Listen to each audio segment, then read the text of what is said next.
This is Matthew Marshall from Portugal.net, and you're listening to the Seleção podcast. Simões bending one for Torres. Eusebio. Oh my word! Have you ever seen anything like that? Bem jogado por Simão, a passar por dois adversários. Simão a tentar oferecer o golo a Figo e a bola é golo! O golo de Figo! Rui Costa já acreditou, vai tirar para o golo, atira, golo! Golo! Golo! Cristiano Ronaldo, vai para Cristiano Ronaldo! Bateu, golo, golo, golo, golo!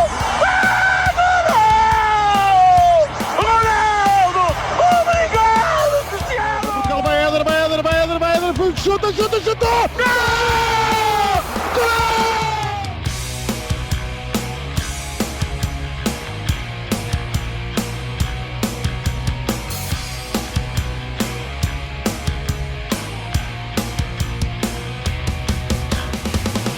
And we welcome you to episode number 85 of the Seleção podcast, a proud partner of Portugal.net and Palma Media. I am Danny Pinto. I'm your host of this podcast, and we thank you so much for tuning in once again to the pod as Decision Day was made today, as we are recording this technically, well, I guess now it's yesterday, as it's just after midnight here in the United States on the West Coast in California, as we are recording an episode here to discuss the roster selection that Roberto Martinez presented to the Federation, to Portuguese fans, to Seleção supporters all over the world. The 26 men who are tasked with getting the Seleção their second possible European Championship in just about 4 weeks' time here, as the tournament starts in mid-June. 3 friendlies or preparation games on the docket prior to that, as well as some club matches that about, I think, 17, 18 of these players still have to play, and that'll come into play with some of the questions and topics that I will be going over with our guest, who is he's never been in the same place twice, I don't think, since I've had him on. Matthew Marshall, where the hell are you right now? Cyprus, mate. Southeastern Cyprus. Very nice it is. God, look at that picture. Good Lord. I'm gonna get you. I'm gonna get you at your house one of these days. Maybe just on a random, like, I don't have a house. Oh, there you go. All right, there you go. But how's everything, man? All right, mate. Hot, and I'm still just a couple of days into this trip, so still adjusting. If I look a bit tired, that's because I am. Well, there you go. There's the truth is in the advertising here, but let's actually get to the reason why you are over there before we talk about the roster selection and kind of get your thoughts on who's in, who's out, who should be in, who is out. But you're the U17 EUROs are actually going on right now in Cyprus and Portugal as of the recording. Today is now at the 22nd, so yesterday. They opened up group play against Spain, and they opened up with a 2-1 victory. So, if you can give us a little bit of a rundown of what you saw there, and what are the prospects of this under-17 side in this European tournament? Yeah, Spain just dominated the first 20 minutes and took the lead, and it was hard to see how Portugal were going to turn it around, but they did it really quickly. They stepped up their aggression, controlled the midfield, and got their attacking players into the game. Got back into it with Cardoso Varela and Rodrigo Mora. And it's a pretty exciting team. You've got a couple of guys that were in Hungary last year. João Simões, the midfielder, the captain. He recently lost, I believe, his grandmother. So he's going through a bit of a personal problem at the moment. But the team are rallying around him. And the other guy that was in Hungary is Giovanni Kenda, the winger, who's a really exciting player. So, yeah, really good team. The attack is really strong. It's basically a 4-2-3-1 with Morta in the 10 spot and Gabriel Silva up front. He scored a fair few goals in the qualification campaign. Of course, all these teams can score.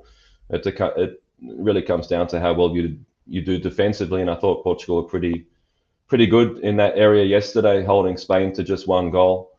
And it's a brutal group, Danny. They've got to play England next and then France, but England destroyed France 4-0. So it could be that France are not quite as strong. But yeah, this game against England is going to be huge in a couple of days. I'm really looking forward to it. And I mean, just sounding, or making sure that I got all the teams here that I heard correctly. We played Spain, we have France, and we also have England in this group. I would say that's a pretty much a group of death if I've ever heard of one. But here it's beyond group of death. It's just ridiculous.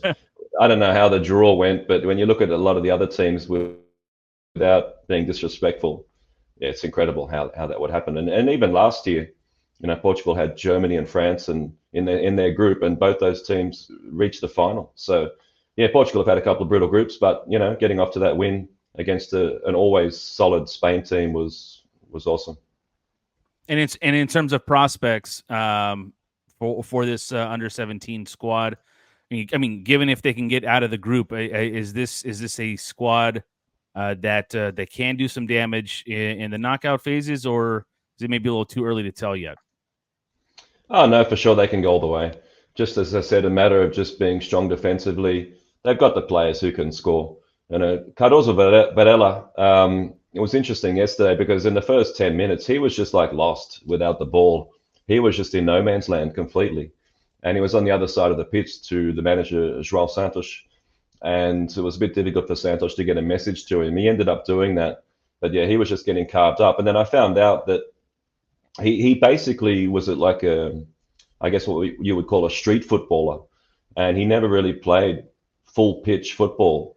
And he was spotted by some scouts from Porto, I believe, and taken there. He's only 15, you should remember. So that kind of explains why he's a little bit lost on the pitch there. So he's really interesting stuff. No doubt a lot of talent, but yeah, these they're just kids, and they've just got so much to learn. I talked with Rui Silva, the centre back, after the match, and they're just kids, mate. But it's I love these tournaments. This is my third under-17 European Championship in a row, so I'm loving them. They're awesome. But before we get to the Euro 2024 senior team roster, you've gone and you've covered a lot of different tournaments for Portugal.net. Under-17 is probably, if I'm mistaken here, forgive me, but under-17 is probably as young of a tournament that you may have covered since we've talked. What are the differences that you see in covering something like the under-17 compared to the senior side? Is it still like that youthful exuberance where you mentioned kids, these are kids, these are not adults yet. Is there still that youthful exuberance of like, hey, I'm still playing this game because I love this game? I know some of these kids are already, in academies and with clubs and everything, but what are the differences that you see when but when covering a tournament like this compared to senior side football? There's a lot of them. I've said them before, how it's basically just family and friends in the stands. I'm the only journalist there, apart from I haven't met the woman doing the interviews and that for Canal Ons. But as far as Portugal sending a journalist there, like they don't do it. So there's really no journalists. There'd be more scouts than journalists. So, and again, I talked about the lower league stuff in Portugal, and the reason I like it is because it is that family feel. You feel that real support there, in good and bad, and lifting players up when they're in difficult moments, whether it be something off the pitch or on the pitch. It's just complete support. And with the national teams, of course, it's not that way at all. It's a completely different thing. There is support, but there is also a lot of garbage that goes on and a lot of just negative sort of criticism that's not really warranted. So that's why I like it. And of course, you get to see the stars of the future. I've seen a lot of these guys already coming through. I saw Martin Fernandes in Israel a couple of years ago. I talked to him. And so when he came into the Porto first team a few weeks ago, it's just no surprise at all. And you get to go to places like and you get to go to places like Cyprus. Oh yeah. I mean, I turn it into. I mean, I've got to keep up the day job, so it's a bit challenging at times. But I can't complain. It's pretty awesome. So yeah, I haven't been to Cyprus before, so I plan it pretty well. I see where the games are going to be, and get myself a car, and then I head out there and I see the whole country. I see these games, and what's not to like, mate? It's awesome. And yeah, I can get quite close to the players because I know the press officer now. The press officer Tiago, he was also the press officer in Israel. If you remember, I did a podcast for that one, and he was on it. So you get to know people, and you really feel part of this Portuguese family. And you're really riding that wave with the players. You feel the emotion. I've already mentioned when they get knocked out of these tournaments, it's just brutal. So hopefully this doesn't happen this time, Danny. Yeah, no kidding. No kidding. We're talking with Matthew Marshall here of Portugal.net. He is in Cyprus covering the under-17 Euros, and he's kind enough to join us on this episode where we talked a little bit about those under-17s, and now we transfer over to the senior side of things. As we mentioned at the beginning here, Roberto Martinez is entering in just about a month his first international tournament as Seleção manager, and he selected his 26-man roster earlier, or technically yesterday, as of this recording. Let me go through the roster real quick, Matthew, and then I want to get your thoughts on it. But in no particular order in these position groups, Rui Patricio, Diogo Costa, and José Sá are your goalkeepers. On the defense, Pep, Danilo, Ruben Dias, João Cancelo, Nelson Semedo, Nuno Mendes, Diogo Dalot, Antonio Silva, and Gonçalo Inácio. In the midfield, we have Bernardo Silva, Bruno Fernandes, Ruben Neves, João Palhinha, Otávio Monteiro, Vitinha, and João Neves. And the attackers are Cristiano Ronaldo, João Félix, Diogo Jota, Rafael Leão, Gonçalo Ramos, Pedro Neto, and Francisco Conceição. Now, I know you have been very busy with the under-17s in the last few hours and few days here, but obviously you've been seeing and seeing the news of the roster call-ups, and obviously you've been covering the team since Roberto Martinez has taken over here. So of those 26, not to get pinpointing yet as to who should be in, who should be out, but just the overall selection. Do you, in your mind, how did you think that Roberto Martinez fared here? It's quite predictable, I think. If you're looking, I guess, on the outside, players that could have been called up, that's a bit more interesting. But really, it's quite predictable. I guess the main talking points would be for me, Francisco Conceição. But you can see why Martinez would call him up. So I guess a couple of players haven't played too much recently. Pep, Pedro Neto. But obviously Martinez would have talked to those guys, got a bit of an update on their status, their health situation, and of course he's got 3 friendlies and the whole camp to see these guys. But I think maybe what some people don't really understand too well is that a lot of these guys are just options to come off the bench. I think the first team is for the most part pretty sorted. So some of these guys you're only going to see for a few minutes off the bench. So it's not really a big deal.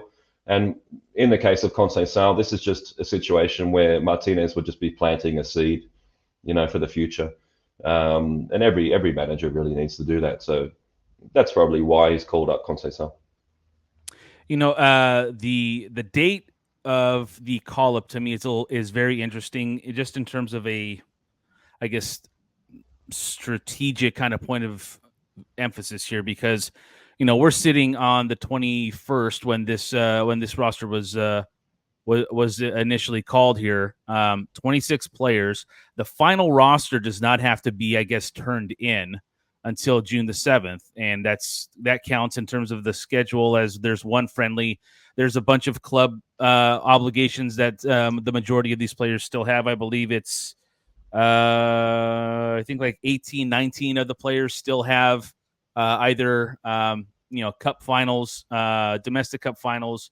I know the 3 players that are playing in the Saudi League have 2 more regular season matches, and then the Kings Cup final there. So all that to say, with players that have been injured a majority of maybe the last 12 months, or just picking up knocks, guys like Pep, guys like Nuno Mendes, guys like Pedro Neto, guys like Diogo Jota, who's coming back from injury, and these other players that are in the periphery that did not make it. With fans arguing that guys like Pot, Mateus Nunes, Nunes Santos, obviously Sporting only having one player, given that they won the league, that's been brought up. But I think that also is a bit of an old school mentality as well. But I think it's very interesting the timing of this call, and it gives guys who are not tied to their club anymore, given that the regular season is over, gives them a bit of a head start on getting acclimated with Martinez and the strategy for Euro 2024. But in my opinion, Matthew, given the time frame that we're working with, and given some of the history with some of these players that have been selected, I'm not confident that the 26 that were selected on the 21st of this month, yesterday, I don't think those 26, all 20 of those 26 are going to be in Germany in 1 month time. What do you think? Yeah, exactly. Anything can happen. Injuries can happen. And yeah, you just don't really know exactly what's going to happen. But there's not that many players on the outside. I mean, you just mentioned the main ones that could come into this squad, but you're not going to get guys coming in from way outside left field. Nuno Santos would be one of them. But yeah, you also have to understand what Martinez might be thinking, formation-wise and just covering different positions. We've seen him try many different things in the qualifiers and also in those last two friendlies. So, he's also thinking that he needs cover in all different positions and for different scenarios. So that's why he's called up different guys that have different attributes and can play different positions. But you can understand people that support clubs pushing for their players. Yeah, Potts had a sensational season, no doubt. He's just been awesome. But I don't think he's ever been called up by Martinez. So there's always going to be discussion about who should have come in, who should have been left out. But at the end of the day, it's Martinez's call. And I'm sure he would have thought about this long and hard, and he's made the best decisions that for him is for the best interest of the team. And it's actually one of the things that we've discussed on this pod since his hire, and then it was actually the initial press conference where he was talking about a pool of about 35, 40 players deep. And I mean, as we look at a 26-man roster, plus on the periphery about 5, 6, 7 guys who have a claim that they maybe should have made the roster, it kind of comes to fruition there in what he had talked about at the beginning. I've seen a lot, and I want to get your thoughts on, the name Jorge Mendes always gets brought up around these tournaments, and in terms of player selection and everything like that. And I think the number is 18 of 26 players selected to this roster are represented by Jorge Mendes. And the skeptics will say, well, it's Jorge Mendes. He's running the federation. He's has his thumb over the selections, what have you. I don't doubt that he has an influence, some sort of influence. I'm not going to say it's heavy-handed. I'm not going to say it's controlling. But what I will say is that that narrative, to me, doesn't make too much sense given who he's representing. It's not like there are fringe players that are taking star roles or a star's spot on this roster. We're talking about guys, and we're talking about Ruben Dias. We're talking about Bernardo Silva. We're talking about Cristiano Ronaldo. We're talking about Pep. We're talking about a whole bunch of other players. I mean, there's 18. I'm not going to name them all. And there are guys, and Ruben Neves has been the name that has been on everyone's tongue since this roster was announced. They don't think he should be in. He's playing in the Saudi League, or he doesn't offer something that somebody else could. But we're talking about Ruben Neves, and no disrespect to Ruben Neves. Portugal is not going to lose or win this tournament coming up in Germany because of Ruben Neves' selection, or not, or if he wasn't picked. So I guess all that to say is the narrative that Jorge Mendes is controlling things on the for this federation does that hold any kind of water given who his clientele actually is? I mean, I don't buy into it, and if you did buy into it, you'd have to ask yourself, how's he going to do it? Is he going to call Fernando Gomes and put pressure on him, and then how is that going to filter down to Roberto Martinez? Is he going to call Martinez himself, offer him some financial? I mean, come on, like seriously, if you think that Martinez lacks integrity, then you're dreaming. Martinez would just tell him where to go. There would be more pressure coming from sponsors, if there was any pressure at all, and that would have to be only regarding a certain amount of players, and obviously Ronaldo would be the biggest one. The sponsors would have more pressure than an agent, I would think.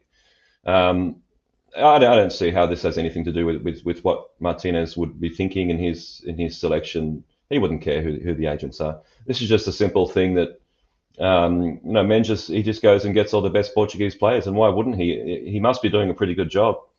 I would say if all these players want him to represent them, so he's Portuguese, they're Portuguese. It's just there's nothing in this. It's just a conspiracy theory coming out of nowhere.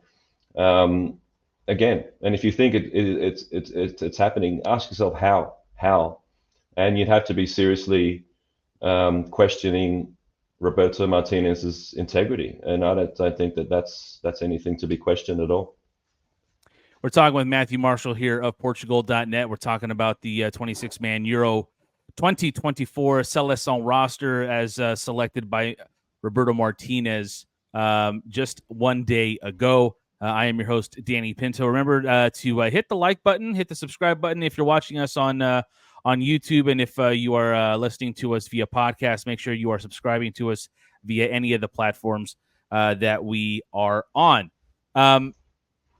I want to kind of veer off here, and this will probably be the last question here. And I'm not going to talk about predictions for the Euros yet. We're still a month away. We just talked about injuries could happen. We still don't have a final roster.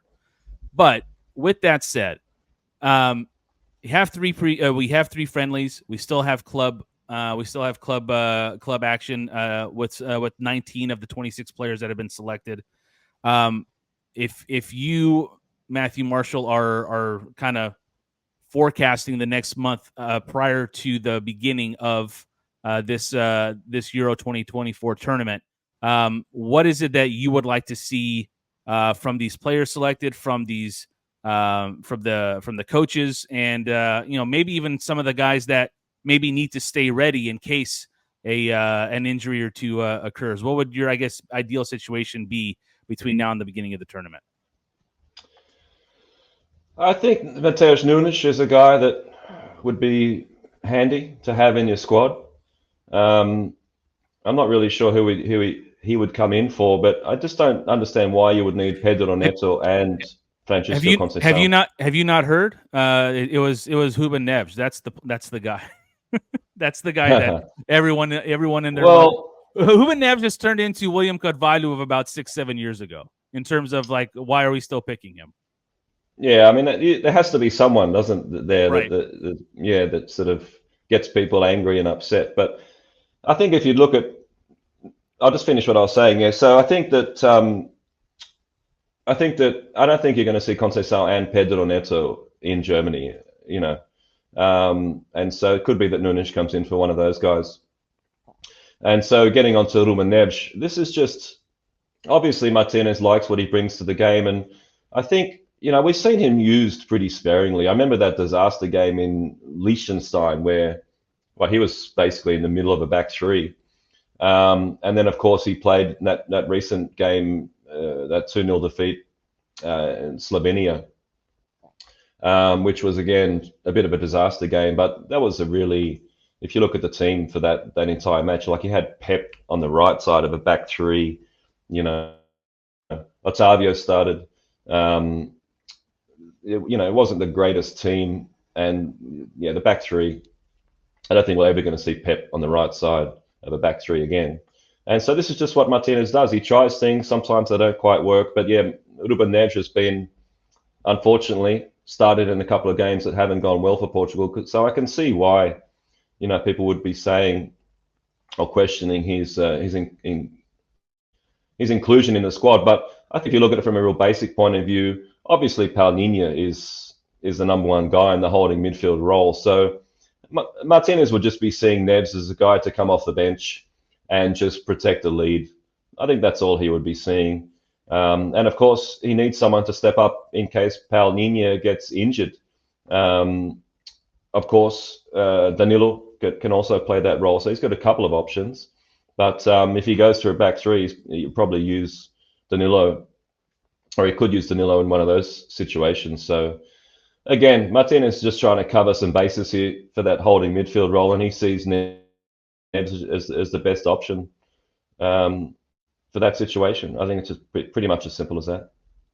Yeah, and again, I think, and again, no disrespect to Ruben Neves in this situation, but I don't think we're talking about a situation where we're questioning the selection of someone who is going to be a day one starter always in group play and in the knockouts. We're talking about a guy who is taking up a roster spot, but if we had to put a ranking on that, it's probably in the 20s. But again, I think it's much ado about nothing. Me personally, would I have picked Ruben Neves? No, but am I going to go and pound my fist as to say this is why? No, I'm not.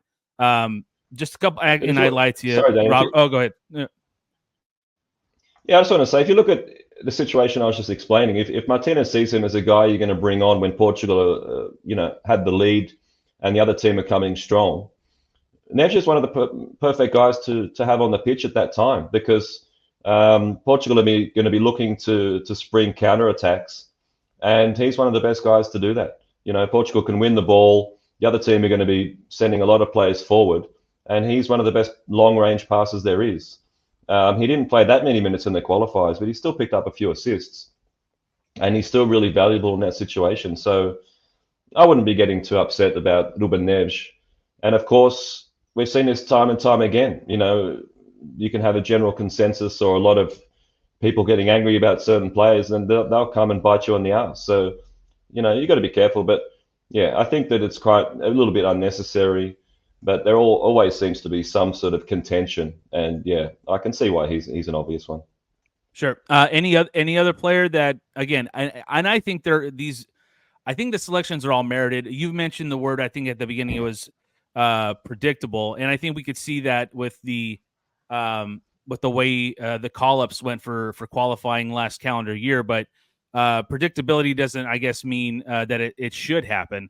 Is there anybody that you see on that roster that was selected right now that you kind of maybe raise your eyebrow, or not even raise your eyebrow, just like you could have seen them, I guess, not make it, and it wouldn't have surprised you, I guess?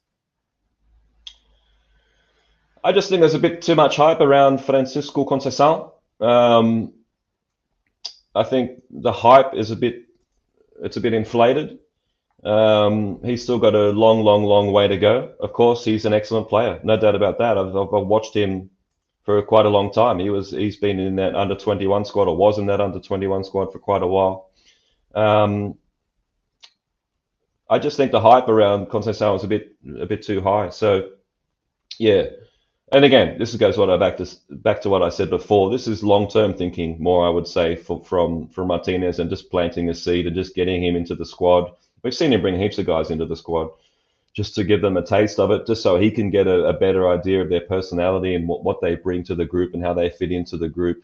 Of course, he already saw Conceição in the last group of friendlies. But yeah, when I looked at the squad, I guess, yeah, his name was the one that surprised me the most. But again, when you look at who he could have brought in, Ricardo Horta hasn't, he's pretty consistent, and he could have been an option. Trincão, maybe. All kind of similar kind of players. Bruma was another one that got a bit of a run in, but we've seen what Bruma, brings to the game. So pretty obvious guys that could have came in, but at the end of the day, Pot obviously is another guy. We already mentioned him. But yeah, there's only a certain amount of spots, especially for those, I guess, wide attacking roles. He's already got Joao Felix. He's already got Leão. He plays Bernardo Silva out there. You know what I mean? Pedro Neto. So there's heaps of guys that can play that role. So yeah, hopefully I answered the question. But when I saw this squad, the only one for me that sort of stood out a bit was Conceição. Do you think, because you just mentioned Pot, and he's again another player that was brought up as, you know, how couldn't he have made the team or whatever?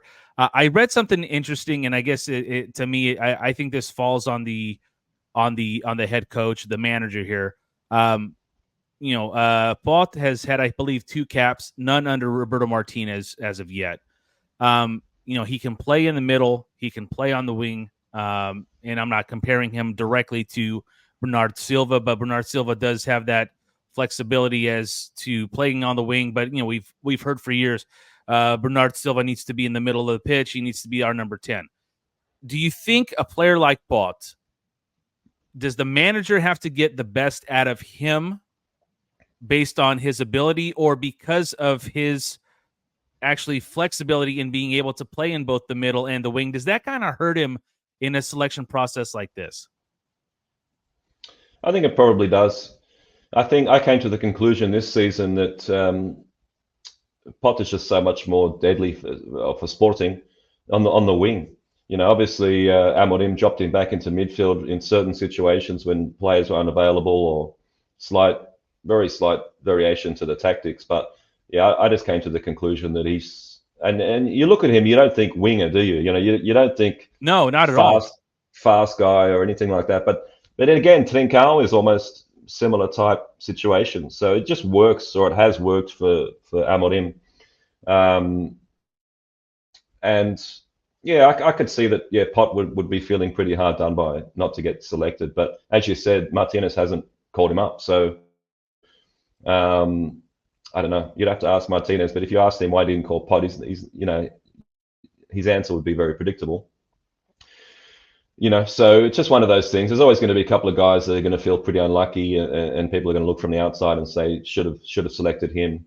And yeah, you can see that Martinez has just sort of leaned on some of these guys that he's been calling up, you know, more regularly. Ruben Neves is already one. We've talked about him. Otavio is another one.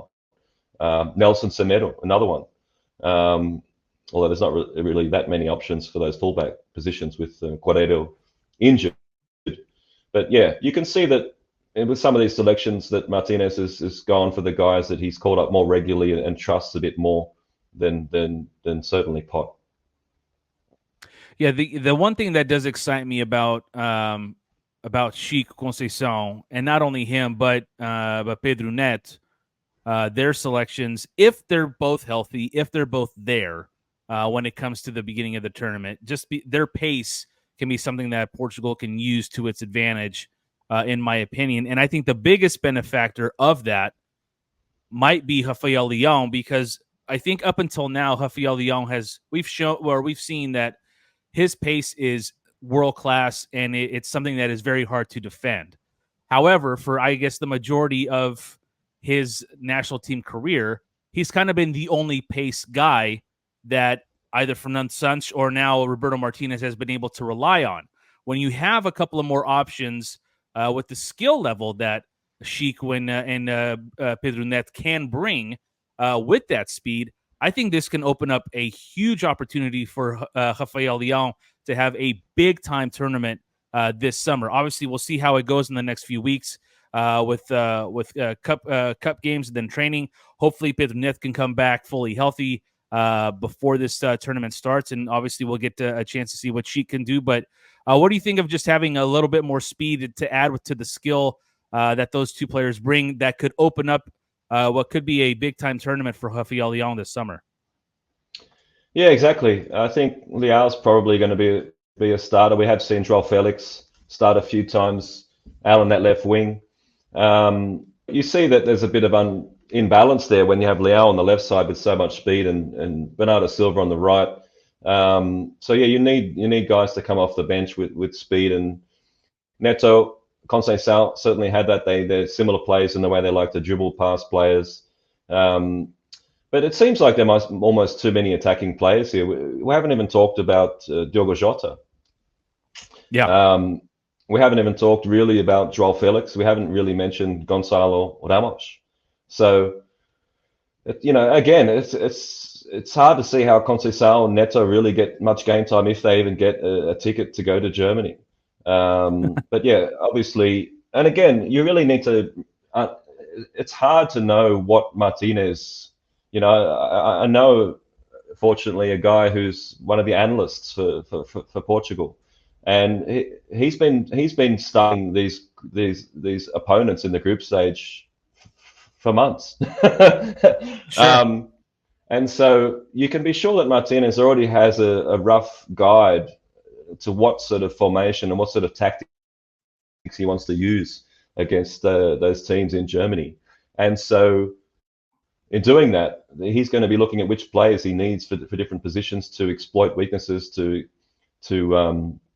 get one-on-one situations like that. So the things that Martinez is thinking about are way, way ahead of what most people are thinking when they look at this squad and start to question why certain players were included and why certain players were left out. You need a real balance there, but you also need a bit of a view to the future, and you just need cover for positions and when players get injured.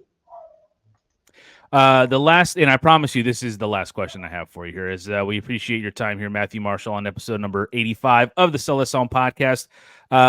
We have talked at length since his hire of the success that Roberto Martinez has had thus far as Seleção manager.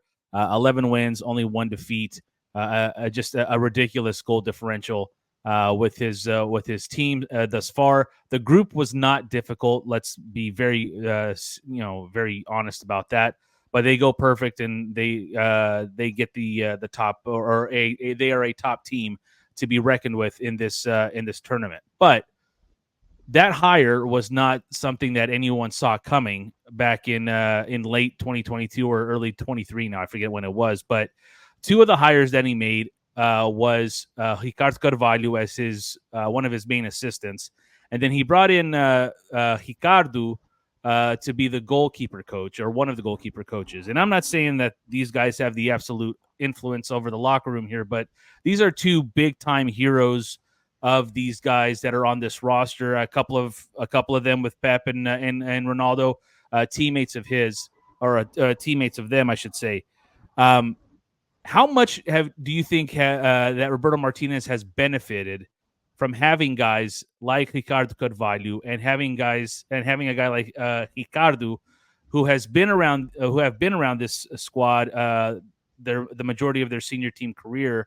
And how much do you think that they've helped in Roberto Martinez's transition and his ultimate success? Maybe not ultimate success, but some of his success that he's had as a national team coach here with Portugal. I think it would have been important. Obviously Martinez was coming in from a bit of an outsider, just not being Portuguese, number one. He's improved his Portuguese a lot since he took over. But yeah, of course, he needed people that were more connected to the existing squad, the existing setup, I guess. And yeah, having guys that have a relationship with these players is just invaluable. And yeah, you really see it. You see it with almost every team, just that camaraderie they have, and that's understandable, especially at an international tournament. But yeah, I think it's important, and you see it particularly with Ricardo Carvalho. He's, I guess, the most prominent guy that you see, around the bench there. And so yeah, these guys are going to be important. Everyone's just so important, Danny, from the analysts that I just mentioned, physios, everyone. It's just, the under-17s here, they brought their own chef, Danny. You know what I'm saying? So there's absolutely. It's a big team. There's a big team of people, and they all have a huge role to play. But most of them, don't get much exposure. But trust me, they're all really important.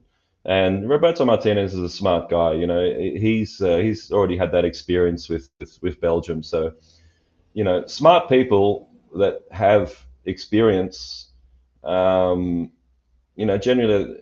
they succeed because they can use that experience, and they have the brain power to do things a little bit differently. And I think that's what Martinez is doing. And so yeah, he's a really smart guy, Danny. Don't be, and again, I mentioned with that stuff we're talking about with with Mendes, you can't question his integrity. He's gonna do what he believes in, and he's not going to be pressured by outside forces. I don't think, where maybe that was the case in Qatar, but I think it's all good. I think that he's got a good bunch of people around him, and I think that's going to help the team along. Well, you've helped this episode out a lot, Matthew Marshall, with your expertise and your opinions here. I greatly appreciate you taking time out of a very busy schedule that you have right now covering the under-17s in Cyprus. By the looks of that picture, I'm not feeling too bad for you, but enjoy the coverage there and covering the under-17. Enjoy that weather.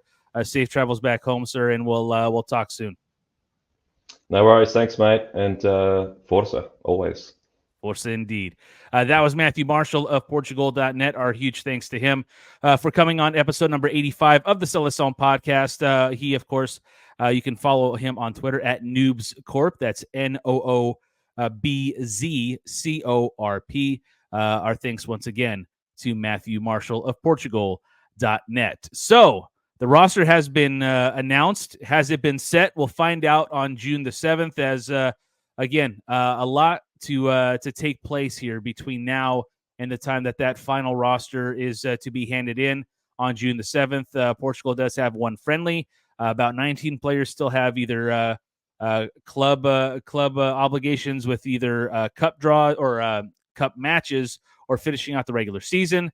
And then we'll see what happens here this summer with whoever is on this roster come June the 7th. So, again, my thanks to Matthew Marshall for joining us here on episode number 85 of the Seleção podcast. You, of course, can follow us on Twitter, on X, at SeleçãoPod, Facebook.com/SeleçãoPod. You can email the show, seleçãopod@gmail.com, and, of course, bookmark our website, seleçãopod.com. We're on, what's the one with the Instagram? Well, we're on Instagram. I forget. It's the one with an A. Don't remember. I never use it, so it really doesn't matter. Make sure you're following us on or subscribing to us on all your Apple podcasts or Spotify podcasts, or I don't even know what's still around yet. Is Amazon Music still around? Maybe. I don't know. Google Podcasts, I believe, are gone. So you're hearing my voice, hit subscribe. If you are hearing my voice and you haven't subscribed, subscribe. If you've subscribed, share it with your friends. It's going to be a big time summer, and I hope you guys are here for it, either viewing it or either listening to it on any of our podcasting platforms, or, of course, on our YouTube page. Just go ahead and type the Seleção podcast. I have been your host, Danny Pinto, of the Seleção podcast, a proud partner of Portugal.net and of Palma Media. And as always, Força Portugal!